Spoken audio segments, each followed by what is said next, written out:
राकेश कुमार वर्मा जी, गुरुग्राम से। जय जय श्री हित हरिवंश। राधे राधे महाराज जी। महाराज जी, आपने बताया था कि जब कलयुग से ब्रह्मा जी ने पूछा कि आपके युग में प्राणियों की क्या गति होगी, तो उन्होंने बोला कि मैं तो हाउसफुल ही रखूंगा, ऐसा करके। तो महाराज जी, पिछले कुछ समय से बहुत जनसंख्या बढ़ रही है, तो क्या उधर हाउसफुल हो गया क्या?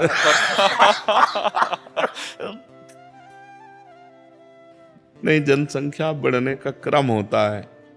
आप थोड़ी सी जगह में देखो, लाखों दीमक हैं। छोटी सी जगह में लाखों दीमक मिलेगी ना, और वो लाखों जब मनुष्य रूप में आएंगे तो प्रदेश बस जाएगा। बस जाएगा कि नहीं बस जाएगा? तो ऐसे अन्य जीवों का ट्रांसफर होता रहता है। जैसे अन्य जीव हैं, बहुत छोटे छोटे जीवाणु हैं, अब उनको मनुष्य बनाया गया, तो मनुष्य का तो एक घेरा होता है, एक घर होता है, तो वही बढ़ोतरी होती चली जा रही है। और जब विनाश लीला होगी तो मिनट में समिट जाएंगे ये सब। इतने लोग हैं, बूढ़े हैं या जवान हैं, वो क्या अभी यहाँ पर अभी वो भागवती कानून तो अभी लागू नहीं हुआ। अभी तो जैसे आप बोलते हैं कि पुलिस स्टेशन में डंडे लग रहे हैं, जी जी। उसके बाद में अभी ऊपर जाके नरक में अलग भागवती कानून लगे। हाँ, तो ये लोग सब इंतजार कर रहे हैं। हाँ, अगर भजन नहीं कर रहे और पापाचरण कर रहे तो इनकी आयु जितनी दी गई थी शुरू में, उतनी आयु तक इनको भोगना पड़ेगा, और फिर जाकर के वहाँ हिसाब तो वहाँ होता है। सारे बूढ़े हैं, हाँ, दवाइयाँ खा के जी रहे हैं, हाँ, लेकिन 20 साल जीना है। हाँ तो जीना पड़ेगा, जीना पड़ेगा। अगर वो भजन कर लें तो बच जाए। जितने बूढ़े हैं या जवान हैं, क्या पता हम लोग बूढ़े हों कि ना हो, बीचे में मर जाए। मृत्यु लोग तो बड़ी भयावह है, बड़ी भयावह है। इसलिए हमें नाम जप करना चाहिए, जिससे हमारे पूर्व पाप नष्ट हो जाएं और हमें नरक न जाना पड़े। नरक बहुत बड़ा यंत्रणागृह है, बहुत बड़ा यंत्रणागृह। जैसे दुनिया में हम रहते हैं, हमें ऐसे लगता है कि मुश्किल से 5 से 10% भगवान का नाम है। हाँ, बाकी 80% लोग जो है वो नरक में फुल हो चुका है वहां, इसलिए नहीं। नरक इतना बड़ा, वो फूल कभी नहीं होता है। अच्छा, वहां इतना बड़ा देह थोड़ी मिलता है, छोटा सा मिलता है, भोगना पड़ता है। यातना देह उसे है, अब भोगना पड़ता है। अब जैसे एक केचुआ में है 100 चींटी लिपटी हुई है। अब सोचो, एक चींटी अपने इतने बड़े शरीर में काटती है तो अपने को परेशानी महसूस होने लगती है, और वो 100 चींटी उसके कोमल शरीर को, वो नरक ही तो भोग रहा है, नरक ही तो भोग रहा है। बड़ी योनियां हैं, बड़े, तो इसलिए बहुत अंगुल मास्ट मात्र का शरीर और भोग भोगने होते हैं। दीपक जी, हरियाणा से। राधे राधे। राधे राधे महाराज जी। महाराज जी, आपके चरणों में कोटि कोटि प्रणाम। महाराज जी, आज समाज में भक्ति की लोभी जगी है, लेकिन फिर भी कुछ व्यक्तियों का भक्ति को लेकर अलग नजरिया रहता है। अगर हम गले में कंठी माला, माथे पर चंदन तिलक लगाएं, या कार, फोन में या व्यापारिक स्थान पर आप कथा आदि सुने, तो कहते हैं कि बस अब ये भी बाबा बनेगा। ऐसे में हम अपनी श्रद्धा को कैसे बचाएं और तो बच्चों इसमें को कोई कैसे... गलत बात है क्या? जैसे कोई कहता है कि बड़े भगवान के भगत बनते हैं, या कुछ ऐसा कमेंट करता है, हमें सुन लेना चाहिए। बातुल भूत विवश मतवारे, ते नहीं बोले हैं बचन विचारे, तिनकर कहा सुनी नहीं काना। जो भगवान की भक्ति का उपहास करते हैं या मन से विरोध करते हैं, ऐसे लोगों की बातों को हम नहीं सुनते। देखो, उपहास करने योग्य तो वो है जो खुले शराब पीता है, खुले बेविचार की चेष्टा करता है, चोरी करता है, हिंसा करता है, ये उपहास के पात्र हैं। कंठी बांधना, तिलक लगाना, भगवान का नाम जप करना, कोई नशा न करना, कोई गंदे आचरण न करना, ये कोई उपहास का विषय थोड़ी है। पर जो लोग ऐसे भक्तों का उपहास करते हैं, वो अपना पतन करते हैं। अपने लोगों को उनकी बातें नहीं सुननी है। हमें बिल्कुल धैर्यवान बनना है। वो उपहास करें, अपने मुस्कुरा दिए, अपने मार्ग में चलें। हम अपने धर्म मार्ग में चलें। धर्म मार्ग में चलने वाले का जो उपहास होता है, वो उसकी उन्नति का कारण बनता है, और जो उपहास करता है उसकी अवनति होती है। इसलिए धैर्यपूर्वक चलिए, घबराने की जरूरत नहीं, ना लड़ने की जरूरत है, ना उनकी निंदा करने की जरूरत है, मुस्कुराने की जरूरत है। मुस्कुरा दिया, चल दिया, वो उसके विचार है, अपने सत मार्ग में चल रहे हैं जी। तान्या जोशी जी। राधे राधे महाराज जी। महाराज जी, आप कह रहे हैं कि आप एक चित्रकार हैं, श्री जी के चित्र बनाते हैं और राधा नाम की माला बनाने आदि का कार्य करते हैं, किंतु अब इसकी कीमत तय करना या इसके बदले में धन लेने में संकोच लगता है। ऐसा क्या करूं कि मेरी सेवा भी बन जाए और अर्थ नहीं, अब ऐसे न्यौछावर कर दोगे तो दुकानें लुट जाएगी। पैसा तो लेना ही पड़ेगा, और पैसा नहीं लेंगे तो आपका परिवार कैसे चलेगा। तो व्यापार जब कर रहे हैं तो उसमें ये संकोच नहीं करते। जैसे जो मूर्ति का व्यापार करते हैं, ऐसे दुकान लुट जाएगी, ऐसे दुकान नहीं चलती। दुकान तो जैसे दुकान व्यापार का कार्य है, उसमें संकोच। अगर कंठी 100 रुपया की है तो भाई 100 रुपया की कंठी है, जो जितना है उचित मूल्य लेकर के, लाभ लेकर, और हम भक्तों की सेवा करें। उसमें ऐसे विचार न धारण करें कि हम भगवान के नाम को, भगवान की छवि को कैसे बेचे। नहीं, वो व्यापार है तो फिर ऐसा करना है। कोमल जी, राधे राधे महाराज जी। महाराज जी, क्या सिर्फ हमारे मन के चिंतन से हमें प्रभु की प्राप्ति हो गई, या अपना भजन कीर्तन कान में लगा लो तो भी भगवत प्राप्ति हो जाएगी? नहीं, वो श्रवण भक्ति बनी, वो श्रवण भक्ति बनी। कीर्तन कर रहे हैं वो कथन भक्ति बनी, लेकिन श्रवण और कथन का फल है सुमिरन। जो मन से सुमिरन किया जाता है वो श्रवण और कथन का फल है। सुमिरन से ही भगवत प्राप्ति होती है। यश स्मरण मात्रेण जन्म संसार बंधनात् विमुच्यते नमस्तस्मै विष्णवे प्रभु विष्णवे। जिनका स्मरण, जो सुमिरन है उसे स्मरण कहते हैं। जिनका स्मरण मात्र करने से जन्म संसार, जन्म मरण के बंधन से जीव मुक्त हो जाता है। तो श्रवण कथन सुमिरन सेवन चित्त लावहीं। श्रवण कथन का फल हुआ सुमिरन। शांत बैठा हुआ भगवान में चित्त लगाए हुए या कार्य करता हुआ भगवान का नाम जप कर रहा है, इसी सुमिरन से भगवत प्राप्ति होती है। दीपिका गर्ग जी, गुरुग्राम से। श्री राधे महाराज जी। महाराज जी, नाम जप कर रही हूँ बट अभी उतना विश्वास नहीं बन रहा। महाराज जी, आप आ जाएगा। जैसे जैसे मन की निर्मलता आएगी वैसे विश्वास प्रकट होगा। विश्वास कोई साधारण वस्तु थोड़ी है। विश्वास आ गया तो भगवान अधीन हो जाएंगे। बिन विश्वास भगति नहीं, ते बिन द्रवहि न राम।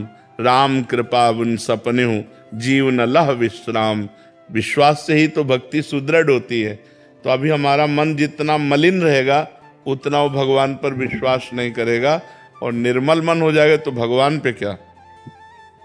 कई बार हमारे सामने ऐसे चैप्टर आते हैं कि महाराज जी आपने गलत समझा, वो बहुत गलत आदमी है, वो ऐसा बोल गया, आप मान गए। तो अब हमारा विश्वास है, आप हमसे बोलो तो हमें संशय नहीं होगा कि आप झूठ बोल रहे हैं, क्योंकि हमारा विश्वास ही जीवन है। आप तो जो बोले वही मान लिए। तो जब हमारा विश्वास दृढ़ हो जाता है तो जन साधारण के प्रति, चोर के प्रति, छल कपटी के प्रति, पापी के प्रति भी विश्वास हो जाता है। और वो छल कपट करे वो जाने, लेकिन हमारा विश्वास है, जो हमारे सामने बोले तुम तो हम उसे मान गए। हमें संशय नहीं उत्पन्न होगा, प्रश्नवाचक चिन्ह नहीं खड़ा होगा। तो विश्वास बहुत बड़ी चीज है, और हमें विश्वास है तो हम हर समय आनंदित रहते हैं। हमारे अंदर कोई संशय नहीं, कोई जलन नहीं, कोई प्रश्न नहीं, कोई अशांति नहीं, कोई चिंता नहीं, कोई दुविधा नहीं। हर समय मगन रहते हैं, क्योंकि हमें विश्वास है। आप छल कपट कर नहीं सकते हमारे सामने, क्योंकि हमारे साथ भगवान है। आप छल कपट करने की चेष्टा करेंगे तो छल कपट वापस हो जाएगा और सत्य हमारे सामने प्रकाशित हो जाएगा। तो इसलिए हमें विश्वास दृढ़ करना चाहिए, और वो दृढ़ होगा भजन करने से। और जब तक भजन पूर्ण नहीं होता तब तक विश्वास नहीं आता। इसलिए खूब भजन करो। महाराज जी, विश्वास करके नाम जप करें और फिर नाम जप करके फिर विश्वास होगा। हाँ, संत वचन पर विश्वास करके, गुरु वचनों पर विश्वास करके नाम जप करें, और नाम जप में जब दृढ़ विश्वास हो जाएगा तो भगवान मिल जाएंगे। दीपक जाट, राधे राधे महाराज जी। महाराज जी, वास्तविक एकांत क्या है और इसका अनुशीलन कैसे किया जाए? हरि के सिवा और कुछ स्मृति न रह जाए हृदय में, इसी को वास्तविक एकांत कहते हैं। ये बाहरी भूताकाश में किसी गुफा में बैठ जाना एकांत नहीं कहते। चित्तवृत्ति संपूर्ण रूप से समाधान को प्राप्त होकर परमात्मा में स्थित हो गई, उसे कहते हैं एकांत। ये बाहरी एकांत नहीं कि आप कमरा बंद करके बैठ लिए और प्रपंच का चिंतन कर रहे हैं तो आप एकांत में हैं। नहीं, एकांत में है आप हरि स्मृति में हैं। कोई भी स्मृति विक्षेप नहीं कर रही, केवल भगवान की अखंड स्मृति है। वो एकांतिक महापुरुष है, वो एकांतिक स्थिति को प्राप्त महापुरुष है। गुफा में बैठ जाना, कमरे में बैठ जाना, ये एकांतिक नहीं है, वाह एकांतिक है। वास्तविक एकांतिक है हमारी एक एक वृत्ति, मुरारी पादार्पित चित्त वृत्ति। जैसे गोपिका हैं, हर समय एकांत में रहती है। घर में रहते हुए, व्यापार करते हुए, सब कार्य। देखो जा रहे हैं दही बेचने, विक्रेतु कामा खिल गोप कन्या मुरारी पादार्पित चित्त वृत्ति दध्यादिकम मोह वसाद वोचद गोविंद दामोदर माधवेति। वो कहना चाहते हैं कोई दही ले ले दही, लेकिन एकांत में गोविंद बैठा तो कहते कोई गोविंद ले ले, कोई दामोदर ले ले, कोई माधव ले ले, तो सब ब्रजवासी हंसते हैं। ये क्या देखो स्थिति गोपियों की। मुरारी पादार्पित चित्त वृत्ति, जिसकी चित्त वृत्ति भगवदाकार है वही एकांत है। अमृत पांडे जी। राधे राधे राधे महाराज जी। महाराज जी, जीवन सुख और दुख की प्रतिछाया है, अतः सुख के पीछे दुख और दुख के पीछे सुख आना निश्चित है। परंतु मैंने ये पाया है कि दुख के समय प्रभु का स्मरण करना आसान होता है और समर्पण भाव अत्यधिक प्रबल होता है। जो ध्यान और समर्पण दुख के समय होता है, उसी की भांति सुमिरन और समर्पण सुख के समय क्यों नहीं हो पाता? क्योंकि मन प्रफुल्लित होकर विषयों में लग जाता है और वहां शोकित होकर एक ही रास्ता दिखाई देता है कि अब दुख से बचाने वाले केवल भगवान है, विपत्ति से बचाने वाले भगवान है। और सुख में भगवान का विस्मरण विषय हर्ष से हो जाता है, विषयों के सेवन से हर्ष होता है, एक आनंद जनित सुख होता है। उसी सुख में हम भगवान को भूल जाते हैं। और जब सच्चा सुख मिलेगा, जो सुख और दुख दोनों से परे है, वो प्रसन्नता है, वो भगवदानंद है, तब भगवान का एक तार स्मरण होता है। जब तक त्रिगुण चक्र में है तब तक वो आनंद की अनुभूति नहीं होती। जब त्रिगुणातीत हो जाता है तब भगवद आनंद की अनुभूति होती है। इसलिए खूब नाम जप करो और हर समय जप करो, चाहे सुख हो चाहे दुख हो, जबान से जप करो। मन तो बहुत चंचल है, 2-4 बार नाम जप करेगा फिर भाग जाएगा संसार में। यद जिह्वाग्ये वर्तते नाम तुभ्यम अहोवत स्वपस्तो गरियान, यद जिह्वाग्ये वर्तते नाम तुभ्यम। वो चांडाल भी महान श्रेष्ठ और जगत पूज्य है जिसकी जिह्वा के अग्रभाग पर हे हरि आपका नाम विराजमान है। तो निरंतर नामाभ्यास करे भगवान के सुमिरन का, तो सुख और दुख दोनों से परे वो भगवदानंद को प्राप्त हो जाएगा, जो कहीं किंचन मात्र भी दुख का अनुभव नहीं होने देता। वो भगवदानंद जो दुर्गुणातीत है, जो मायातीत है, जो कालातीत है, वो आनंद प्राप्त हो जाएगा। अभी आनंद काल के अंतर्गत है, माया के अंतर्गत है, गुणों के अंतर्गत है। जब गुणातीत, मायातीत, कालातीत जो सुख मिलता है वो भगवदानंद होता है। इसलिए खूब नाम जप करो। ब्रिज मोहन जी मथुरा से। राधे राधे महाराज जी। महाराज जी, मेरा प्रश्न है कि यदि जीवन का अंतिम लक्ष्य भगवत प्राप्ति है, तो क्या पूर्ण रूप से भगवान का भजन करने पर अकर्मण्यता का भाव नहीं आएगा? क्यों? कर्म ये सबसे बड़ा कर्म है। घिया की उबली हुई सब्जी और रोटी देंगे, मन लगाओ भगवान में, निरंतर भगवदाकार वृत्ति करो। इससे बड़ा अगर कठिन कोई कार्य है संसार में तो हमें बताओ। किसी भोग को नहीं भोगने देंगे, केवल घिया की सब्जी, उबली सब्जी और रोटी देंगे और नाम में मन लगाओ। हमको तो हफ्तों भोजन नहीं मिला और नाम में मन लगाओ। आज तक का एकांतिक सुन लीजिए, अगर कभी ये कहा हो कि सब कुछ छोड़ करके नाम जप करो, कभी नहीं कहा। सब करते हुए नाम जप करो। फावड़ा चला रहे हो, राम हरे कृष्ण, झाड़ू लगा रहे हो, हरे कृष्ण, राधा हरि, क्या चला गया? अकर्मण्यता। और इस तो कोटि का भजन करके दिखाओ हमें, हाय हाय मच जाएगी, आग पैदा हो जाएगी, भाग पड़ोगे। एक बार एक संत जी ने देखा कि 2 मछुआरे मछली जो बंसी से नहीं, वो एकदम एक और एकदम ऐसे करके मछली निकालते हैं ना, तो नजदीक गए, बोले भैया पूरा दिन भर लगे रहते हो, कितने कमा लेते हो? बोले पेट पालने के लिए कमा लेते हैं महात्मा जी। बोले चलो हमारे आश्रम में, नाम कीर्तन में बैठो, तुम जितना रुपया कमा लेते हो उतना रुपया देंगे और तुम्हारे पूरे परिवार का भोजन देंगे, केवल तुम्हें बैठकर नाम कीर्तन करना है। अब ले गए वहां ढोल मंजीरा के बीच में बैठ के नाम, थोड़ी देर में भाग गए कि भैया हमको वो मछली मारना अच्छा या नाम कीर्तन अच्छा लगे। तो ये जो भगवान का भजन है, आप इसे खिलवाड़ समझते हो? मन को भगवान में लगाना बहुत कठिन कार्य है। और जब भगवान हमारे हो गए तो सारा विश्व ब्रह्मांड हमारा हो गया। कौन सा ऐसा वैभव है जो साधु के चरणों में ना लुटता हो? क्यों? क्योंकि विश्वात्मा भगवान से उनका संपर्क हो चुका है। अब महालक्ष्मी उनकी माँ है, माँ की तरह पालन पोषण होता है। हम यही लोगों से कहते हैं कि तुम दो दो चार चार परिवार के लोग हो, अशांत हो, ईर्ष्या देश करते हो, लड़ाई झगड़ा करते हो। अरे अगर भगवान का भजन करो तो देखो कितना आनंद है। 500 लोग एक साथ रहते हैं, खान पान संयम नियम सब, और सब जवान। ऐसा थोड़ी कि थोड़ी भी गंदगी नहीं, इतना भी गंदा आचरण नहीं हो, सब जवान है। अपने लड़का बच्चा को मोबाइल हटवाना मुश्किल पड़ जाएगा। अपने बच्चा से अगर कह दो कि मोबाइल 2 दिन के लिए रख दो, तो नहीं मानेगा तुम्हारी बात, और आज जीवन अर्पित किए हुए हैं। तो भगवान के नाम में अकर्मण्यता है या सच्ची कर्मण्यता है? विचार करके देखो। भगवत मार्ग में चलने में सच्ची कर्मण्यता यही है।